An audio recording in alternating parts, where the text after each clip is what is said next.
Okay, hi guys, this is Bob Braudrick. This is sales training session number 2. Might as well put numbers on them for a little while.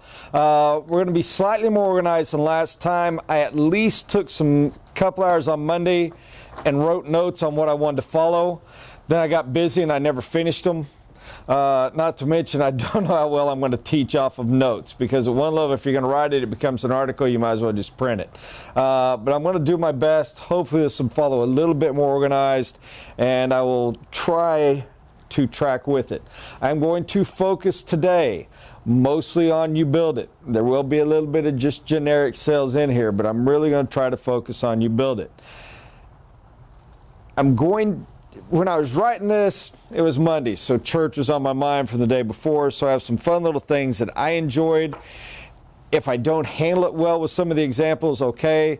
If I offend any of you, then I apologize. However, I have found that if I'm talking and I haven't offended somebody, I'm doing a horrible job of talking. So to those of you that are offended, thank you for being the few so the others can hopefully get something from it. Now then, and I'm going to go ahead and write this down because I don't want you to forget it. Telling your story. I would challenge you that in sales, that is the most important thing you do, period. I do not care if you're selling a car. I do not care if you are trying to sell someone on a date. I do not care if you are selling a house, if you are selling You Build It, or if you are selling your religion.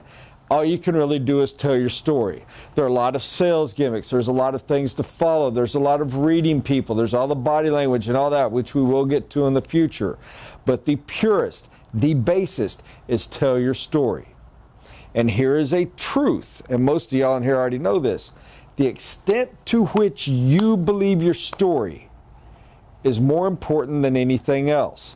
The extent to which the story you have to tell has impacted your life and you believe it is going to show through. I don't care how good you are at reading other people. I don't care how good you are at reading their body language, at following them, at knowing the tricks, at knowing how to set the room up, of how to do the right presentation. The reason somebody that's not as good looking as you, not as slick as you, nothing else, outsells you a lot of the times is because they believe in what they're doing more. Now, if you're selling a lousy product, you know what you got to do, guys? You got to fake yourself into believing it. I've been there. I've done that. You got to go back 27 years. I remember selling a car line that was just garbage. I had one of two choices. I could quit or I could start believing that my piece of junk was the finest out there. I found something positive about it to believe in. Happened to be we had cute tires. That was it. We had the best thing out. Funny thing is, and this is to anyone not doing You Build It or something else, it eats at you. Because deep down inside, you know it's a lie and it eats at you and you feel guilty.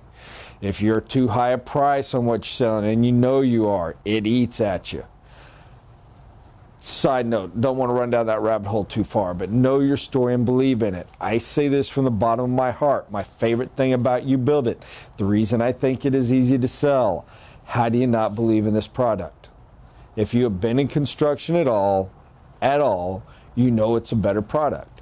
Strangely enough, very selfish side, you know it's a better product for you. It gets a lot of that liability and hassle off of you. It takes a lot of the headaches that you have to swallow and eat away, and it puts them in the client's hand. The weird part is you also realize, and especially if you've ever done a You Build It job, you know for a fact that the client likes it more. They enjoy having the control. They enjoy having the say.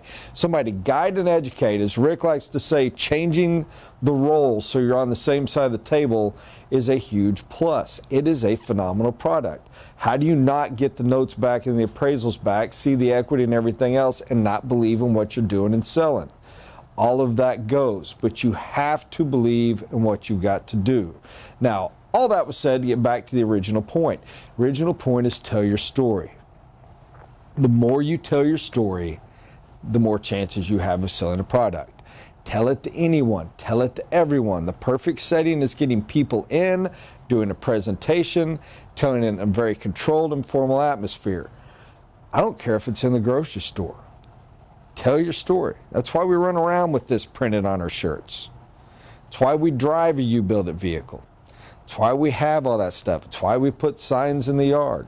I'm sorry, I'm getting off. I'm going to try to stay with my notes.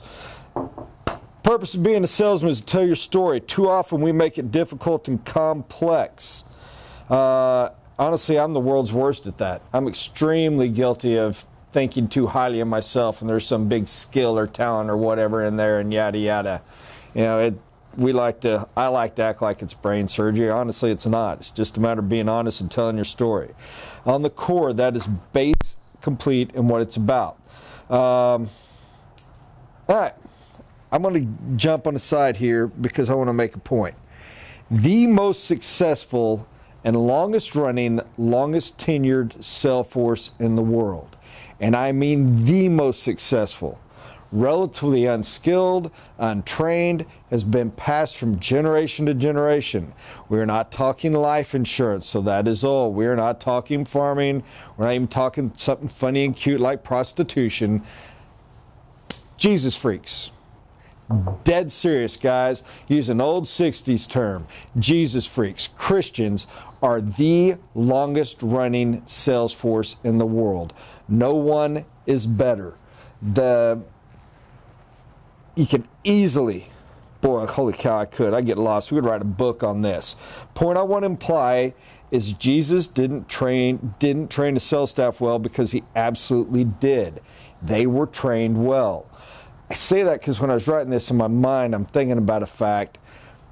Christians are the ultimate for just telling your story. I'm probably going to come back to this notes and goofing this up a little bit. But think about it.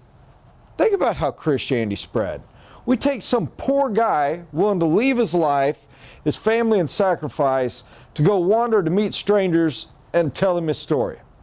What is their story? I met Jesus Christ. He changed my life. If you want to be non-Christian about it and philosophical, I met a philosophical belief that changed how I view the world and myself, allowing me to forgive and feel better, and it changed my life. Regardless of how you want to make it real, how you want to make it psychological, I don't care. Somebody had an experience they believed in, and they went and told somebody the story. Those of you that are Christians, those of you that especially are converted, saved Christians, had a conversion experience, somebody told you that story, and it hit a spot in your heart and you believed it. Those of you that are just Christians because I was raised and brought up in the church, it still holds. Somebody generations ago told someone that told it to their kids, told it to their kids, told it to you. It's still following. Missionaries, you can say, oh, they went and forced. I don't care how you want to say it. They went and told the story and people believed and followed. All right. I'm going to go over sales training for a second, and this is just because I found it fun and it was playful for me as I was wandering through things. Jesus trained his sales staff. Number one, he kept his trainees very near to him so they could learn firsthand, and more importantly, so they could see and believe in the product. Let me tell you something, it's a lot easier to sell something that has changed your life personally than it is to sell something you don't truly believe in. Even for money. Seriously, think about this. Let's stay with the religious theme. How easy would it be for a Muslim? I don't care what money you offered him or anything else. How easy would it be for a Muslim to convert someone to Christianity? You get a Muslim in and you give him the story of Christianity, a good Jesus tract, the 4 spiritual laws, for those of you who know what I'm talking about, and you say, go out there and convert them. I'm going to give you $1 million for every one you convert. I promise you, we all know someone that would take the job. Turn it over. Make it a Christian, converting them to Muslim. I know some Christians would take the job for $1 million. What the heck? Sorry, I'm trying to be funny, but you get the point. And we all do. They'd suck at it if they were real. If the Muslim is real, if he really believes in his religion, if it's really changed his life, he's going to be horrible. If a Christian is really saved and really believes it, he's going to be horrible. But if it has impacted your life on the other side, pretty powerful stuff, and it does have impact. Number 2, Jesus taught them to not take it too seriously. A lot of you are thinking I'm wrong. I think I'm horrible. Oh, you couldn't say that. It's absolutely true. It's absolutely true. You have a great product, but get some downtime and enjoy life. Don't live the work at home and on the road. Stop and think about this for a minute. And yes, I'm going real rough paraphrase, but you remember it. Jesus, they always got in trouble. When it was the downtime, the people got mad because y'all are supposed to be a bunch of religious leaders. You're hanging out, having drinks and eating dinner and partying with the lowlifes. Relax, enjoy life. When they were wandering the field, remember they got in trouble. They were hungry. So they picked some ears of grain and ate it while they're walking. Oh, you can't do that. Relax. Don't take it too seriously. What is one thing he taught? And I think many people take this way too seriously. I want you to view it from a slightly different paradigm, if only for a little fun right now. When Jesus sent them out to convert people, to tell their story, he told them if a town rejects you, shake the dust off your shoes. Leave that with them. That belongs to them. They rejected you. They rejected the story. Don't own this. Don't own the rejection. A lot of people like to take it as real harsh. Shake it off. Let the curse go and wrath will come. Maybe that is it. But I want you to think of it like he was just telling the sales force, relax. Go and tell it. And if they're not smart enough to believe you, if they're not smart enough to hear it, don't own that rejection. And guys, just pause for a second. That's a problem at least I have. You get 4 or 5 rejections, you get 4 or 5 you really pour your heart and soul into and you work hard to sell and they tell you no, it eats at you. It can start to get you down. It makes you doubt the story you got to tell, which weakens you on the next one. Don't own it. Let it go. Relax. Don't take it too seriously. You told your story. You did your best. Shake that one off and go to the next one. Number 3. Who to talk to. Don't bother trying to tell your story to those who show zero interest in your product. Just because everyone needs your product doesn't mean they will listen, and that's on them, not on you. There are plenty who want to listen to you. You just need to get to them. Guys, look, every one of us has had on a You Build It shirt, been pumping gas, been at the grocery store, been at the school picking up the kids, been at church, whatever, and had somebody ask, what is You Build about anyway? There are people that want to know. They're interested in your story, some heavily. Some walk up to you as a stranger in the mall and tap you on the shoulder and really, really want to know. Some just casually, hey, what is that shirt anyway? They've shown some interest. Don't go grab somebody randomly at the grocery store and turn around and go, hey, I'm with You Build It and I'd like to talk to you. And yes, I know a lot of Christians, a lot of us Baptists especially, have been sent out to witness that way. That's all right as well. It teaches you some strength as a person. However, you study how they did it. Where did they go? Jesus went to the temple. He went to places where people were interested in it. Jesus went to the holes of life where people were suffering and wanted and needed the story. People want to hear it. There are plenty that want to hear. The harvest is plentiful. Don't look, again, we're going back to the old team, don't look at the 1,000 heads that don't want to hear your story. Look at the 10,000 that do. Go to the places where they're interested. Likewise, if you're trying to randomly meet folks, probably going to tell your story at the Home Builders Association might not be your best slot. Going to the local subsidized housing apartment complex and walking it, maybe not your best. Going to a local country club, wearing your shirt, hanging around in the, restaurant or bar, might be a pretty good slot to be in. Grocery store, especially in an affluent neighborhood, pretty good place to wander in your branded vehicle and your branded shirt. A lot higher odds of finding somebody who wants to hear your story. Number 4, I kind of already went over this, but I'll read it anyway. Don't own rejection. You shared your story and your truth. They chose to turn it down. Again, that is on them, not you. You did your job. You can't sell everyone. Stubborn and dumb is a human right. You are not wanting to sell the stubborn and dumb ones. You're wanting to sell the smart ones. That's great. Now, don't let that be an excuse. Oh, well, I couldn't sell them because they were dumb. But you get my point. Don't own the rejection. Number 5, those whose lives are changed by your story. Challenge them to tell the story to their friends and everyone they meet as well. Is this not the Great Commission? Is this not what Jesus said? You have been saved. Go forth and tell everyone. Guys, and I'm not going sacrilegious on you here. I'm really, really not. I'm talking sales, and I'm using a fun, beautiful example that means a lot to my life. Referrals? Seriously? You got a client that saved 25%, that saved $130,000? You don't think you can look at them at the end and go, man, that's awesome. I'm so excited for you. Go forth and tell everyone. Maybe you won't use that language, so I don't think you're sacrilegious, but you can do something similar. Do like we do. Throw an open house party. Get the friends over there. Let them see this fantastic. Print out the numbers. Do the phenomenal job that Wayne Henning does and that Ken and Ruthie do. For those of you that don't know them, that's You Build It office in Kentucky and Seattle. Print it. Get the phenomenal photos. Get the quotes. And most specifically, put the dollar amounts in there. Go forth and tell everyone. But expect them to as well. Ask them to as well. A lot of people are insecure. They need you to say, would you please tell some people? Oh, then it's okay? Oh, then I'm doing it for you and not bragging on myself? They need a little encouragement. Encourage them. Send them out. Let them tell your story. You changed their life for the good. Let it get heard. All right, moving on. I could go on and on here, but here's the main truth I want to focus on. Jesus' followers just went out and told their story to anyone who would listen. Now, granted, you will never sell something as big or as important as Christian salvation, but the point still holds.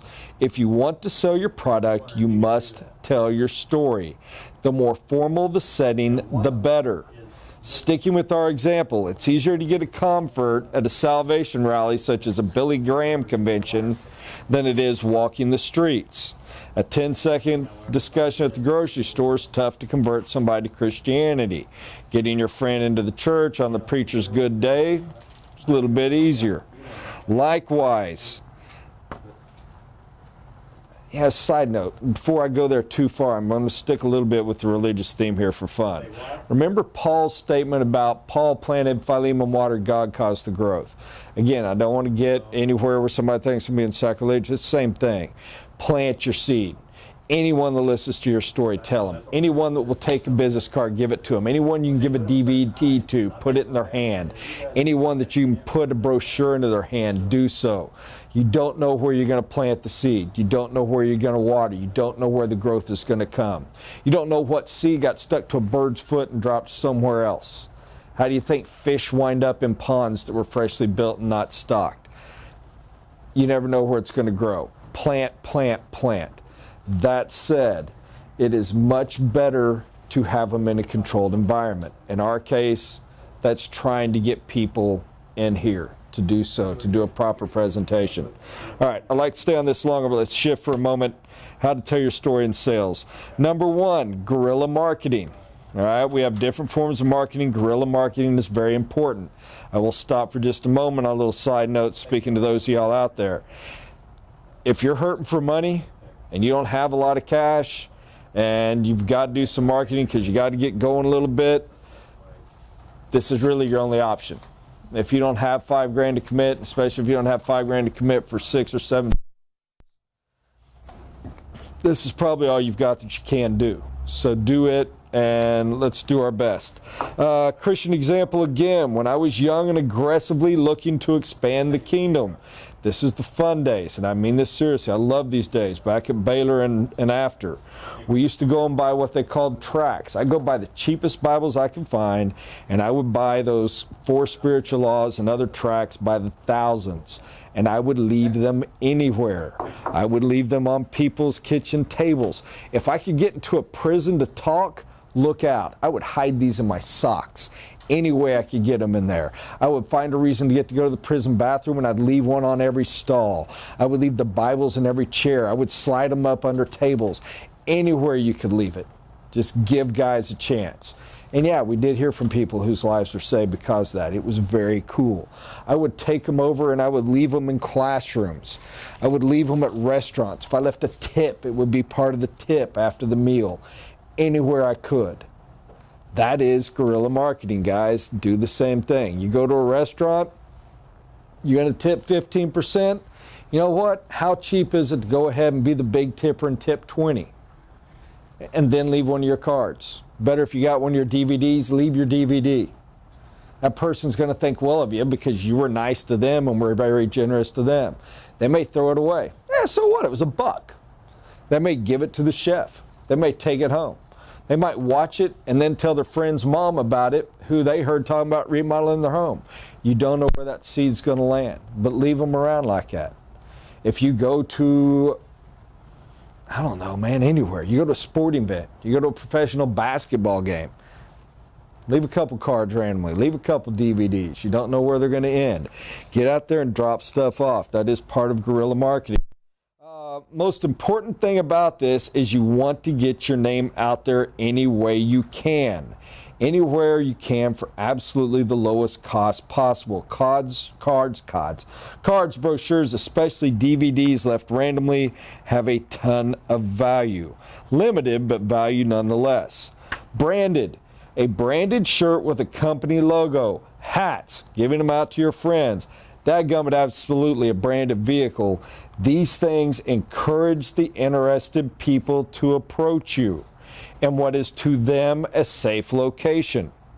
Somebody who might be nervous to call, who might be nervous to email, who might be nervous to walk in your office will approach you where they feel safe at school, at the grocery store.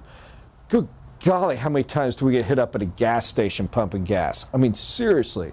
Because they're incredibly safe. If nothing else, they can jump in their car and get away with you real easy. They know it. It's wide open. But if you're in your green Ford Ranger and you're wearing your normal everyday shirt, how the heck do they know? Put the ad out there so they know and they will come to see you. Encourage them to come to you. Do these things and you'll be telling your story literally everywhere. Small signs, little signs, including signs on your building. You better have one out. It matters. Look how Christians put the sign of the cross and the fish everywhere. I'm dead serious, guys. This stuff gets into people's subconscious. And you want them to see you. You want them to think you're everywhere. You're a brand new office or an office that only has 1 or 2 jobs, or you're in a town where you want to grow and you've only got 1 or 2. You know what you do? Put 10 signs up. To you, 10 signs is squat. To them, holy cow, you build it's everywhere. I see y'all everywhere. I don't know how often I run into people. Y'all must just be huge. I see you everywhere. Look at God, you see my ad 5 times a day on TV. You see my trucks, I got 10 of them driving around town. We put yard signs everywhere. For a long time, I paid for billboards. I've gotten kind of cheap and quit doing that. But you see the sign and it makes you think it's there. Motion creates motion. All right, advertise marketing. This is where I would like to see all of the offices at. This is broad-based. This is trying to get people who might be interested in your story to contact you. The quality of the contact is usually very good depending on the quality of your ad. If all you want is people, you can get them easily, but then your ad is just focused on getting names and numbers. You can also do that by getting a phone book. The quality of those is very good. If your ad is rather specific, we have plenty of those guys, then the quality of your ad goes up dramatically. The purpose of this is you have limited time and you need to focus on telling your story rather than hunting people to tell your story to. Very distinctive, guys. You get to where you're busy and you've only got 4 hours in the day that you're not working already and you need to keep selling, you got no choice. You got to advertise. You don't have time to drive around doing guerrilla marketing. Advertise, make the money there, put the seed back in, keep the advertising going, and that gets them in. So all you are focused on is the highest quality presentations being done in that setting. Every one of you has your own flow on that. If you have lots of time, here's a good example. If you have lots of time, it's fun to go deer hunting for food. It is. I love to deer hunt. If you got all the time in the world, you can go out and you can go hunt down your deer or your possum or whatever it is you like to eat. But if you're busy and you don't, you go to the grocery store. You go and buy a steak that somebody else has already prepared and has ready to go.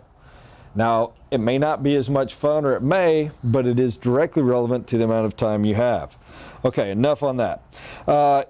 Easier to get 5 sales talking to a group of 500 people than it is to get 5 sales by talking to folks one at a time. Your closing ratio will be much higher. Probably just need to talk to 25 versus 500, but the time commitment per sale is dramatically less. Sorry, that probably didn't make sense, so let me cover. You got to have 5 sales. Doing them walking down the street, hunting people can be hard. If you can get 200, 300, 500 people theoretically in a room and pitch them all at once, your closing ratio is a lot lower.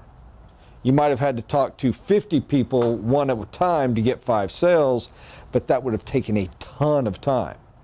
Talking to 300 people to get 5 sales is a lousy closing ratio percentage-wise, but you can do that in exactly the time it took to talk to just one, and if you can sell 5 of them that way, good. Same concept of mass advertising. Putting up a sign is phenomenal, and it's important. I'm not saying don't do it, but it's going to be seen by 40 people. They're going to see it a lot. It's going to get into their minds, but it's going to be seen by 40. Doing a broad-based ad, a big billboard on a major highway, a TV ad, a radio ad, is going to hit tens of thousands of people. Less getting into them, less effective, but a much broader thing, so it gets you higher numbers on the whole. Negative is cost and the time it takes to get your gain on return. Most people don't budget enough money, or they flat give up before the crops begin to grow. This is a truth. It takes a lot of money to do broad-based advertising. This is more to the folks in the camera than you guys local, but I'm talking to y'all as well. Most people don't budget enough, and they don't realize how long it takes. Advertising is farming. And I am not a good farmer, so somebody who is, fix this for me, but here's the basics as I know it. You go out in winter and you bust up your ground, wait for spring. When spring comes, you plant your crops. When it gets to a little bit later spring, you throw a little fertilizer on. Through the spring, late spring and summer, you keep watering it. And you know that it's watered. Through the heat of summer, you go out and you weed it. And then come fall, you got a heck of a harvest and you harvest your crops. If you are only counting on the harvest and you go out and you bust your ground in the winter and then you're better than most and you go ahead and plant your seed and then you're better than most, so you throw some fertilizer down. And then you look at it and it's like summer's about to start and all I got's a little bitty shoot sticking up out of the dirt. I quit. I give up. You got to hang in there, guys. You got to give it time. I always like the analogy of a pipeline a little better, but you got to give the crops time to grow. Conversely, think of this more like a cycle, because this is where the pipeline's better. You don't have a winner. If you have a winner, you spent too much time focusing on just the others. Matter of fact, beware. Beware of advertising and getting to the harvest and thinking, I'm too busy to keep advertising, I'm too busy to take new leads and clients, I finally hit it, I don't have to advertise anymore. It will kill you. You will focus on your harvest, and guess what? You're back into the crops because you just hit a winner. Because all of a sudden you have no new leads and you have nobody new. To use the crop analogy, you focused on the harvest, you forgot to bust the ground in the winter. And spring's already passed and you haven't planted yet. Beware of that. It can come back and kill you. You're at your height and you think you're great. You got to stay with it and go. But takes a fair amount of money and it takes a good time commitment. I guarantee you, do not start any ad campaign you don't want to commit to for 6 months or more. Preferably a year, but you better give it at least 6 months to grow crops. Referral marketing, we touched on this before. This is the best and strongest. However, you better truly be providing quality service and a product. And here I'm going to focus on my guys for a minute, folks, which y'all listen in. You better give quality. And I'm not judging by not being harsh. I probably sound like because I'm in talking mode. When you got that client that's asking too much, when you got the one that's wearing you out and they're killing you, when you got the one you're angry at, suck it up and love them. To go back with the Christian theme, take that Christian theme. Love your enemy. Pray for your enemy. Help your enemy. The one that hates you, and everyone loves those that love them. When you get that client who's had a perfect experience, they're phenomenal. They love you, you love them, everybody's full of joy and it goes. What really stinks is when you got that one and you haven't put a whole lot of time into them because everybody's so in love and they get to the end and hit one big hiccup, how fast it turns to hate from their end and you're not invested enough to be able to cover it. That's why you need to treat everyone the same and provide the consistency. The tough one is the ass. The guy, and you know what? People that have problems usually bring it on themselves. I'm teaching myself here, by the way. I should get a mirror. People that have problems usually bring it on themselves. You know why? Because they're stupid. They're idiots. You guided them right. You corrected them right. They seemed smart. They got the money. Everything's there. You gave them the bids, and they pooched it. And they pooched it in their own fault. You know exactly why they did. You warned them before it happened. You said you're about to walk off the cliff. Hey, you're going to fall off the cliff. Then they walk over and fall off the cliff. It's their own friggin' fault. It's their own stupidity. You know what really pisses you off? They look at you and cuss you for them falling off the cliff. Why didn't you stop me? Why didn't you save me? You know what you got to do if you truly want referral business and you want to keep it going? You got to go over and say, I'm sorry. And you got to bend over and you got to take loss to yourself and you got to take hassle to yourself. You got to take your own personal energy and you got to pick them up and get them back out of the crevice, back on top of the cliff and going forward.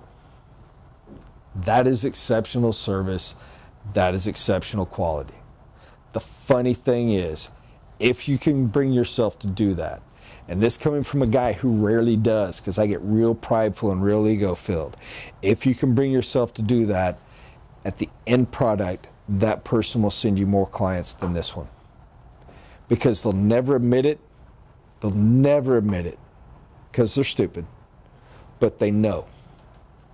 They remember and they know. They won't admit it. If you had to take them to court, they'd swear against it. But they know you told them. They know you warned them, and they know you loved them enough to pick them back out of that crevice and help them out. And they will remember that. And even if they cussed you all the way to the end and you think, I'll never get a referral, that person hates me, damned if 6 months from now you're not going to get a call from their aunt. And what's really cool is they lined them out well, because they say, well, there were some headaches, but man, I saved a lot of money. You built it was great. Provide exceptional quality and service, and then ask them to tell the story for you. You will get a lot out of it. How long we've been going, Richard? About 15 minutes. Okay, I don't want to go much longer, but I'm going to go just a few more. There's an old saying, and feel free, I'm even going to say this a couple times, write it down, feel free to put it up on your bulletin board, because it is a good one to get into your subconscious. Business goes where business is and stays where it is well serviced. Break that into 3 sections. Number 1, business goes. It goes. You may have it today. Business goes. It will leave you. It will flee you in a heartbeat. Whoever thought Sears could struggle? Whoever thought General Motors could go broke? Business goes. Second part of it, though, and very important, business goes where business is. Like attracts like. Action creates action. If you're a new store, you're a store not doing much and you want to get some business, create activity. I don't care if it's fake. Get activity. Get signs out. Move around. Make sure you leave your office and drive around the block 5 times a day. Be seen coming and going. Get activity. Do seminars.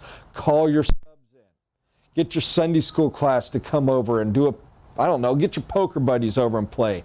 Get activity. Business goes where business is. Put forth the perception that you are active. And you're going to get some. And then you really are. And then you're going to get more. Now, you want it to stay.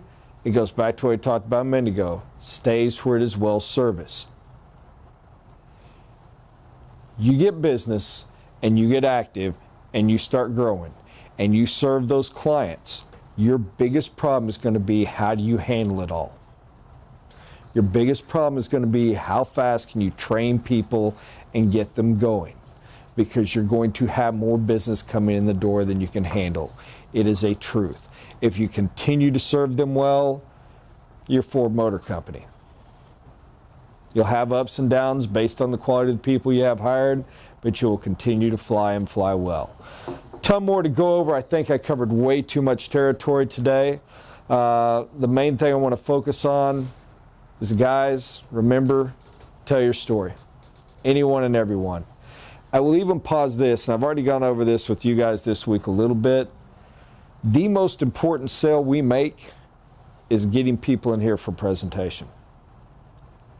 If we tell our story, you can dang near suck at the rest.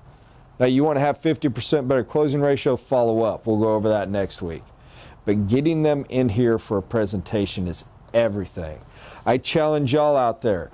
Your job is not to sell people on getting a lead. Your job is not to sell people on signing a contract. Your job is not to sell them on starting to build the house. Your job is not to sell them on finishing the house correctly. Your job is not even to sell them per se on referrals. Your job, the most important job you have, the number one job of a You Build It franchisee is selling people on coming in your office for a presentation. Presentations are everything. Telling your story of kind of a broken record is everything. Telling it in the absolute best, most perfect setting is better. And your presentation office is the most perfect setting you're going to get. How good you're at that is going to directly impact whether you're Billy Graham or Jimmy Johnson. Evangelist never did very well. But still, the best chance you have is having. Your main focus needs to be getting folks in for presentation. All those other things impact it, but still, get that in your mind and hold it. I used to keep a sign up on my bulletin board over my phone that said nothing but sell the presentation. So I would remember every single day that was the most important thing I would do that day. All right, thank you. Hope there was something learned. If not, at least I learned something writing it. Have a good day.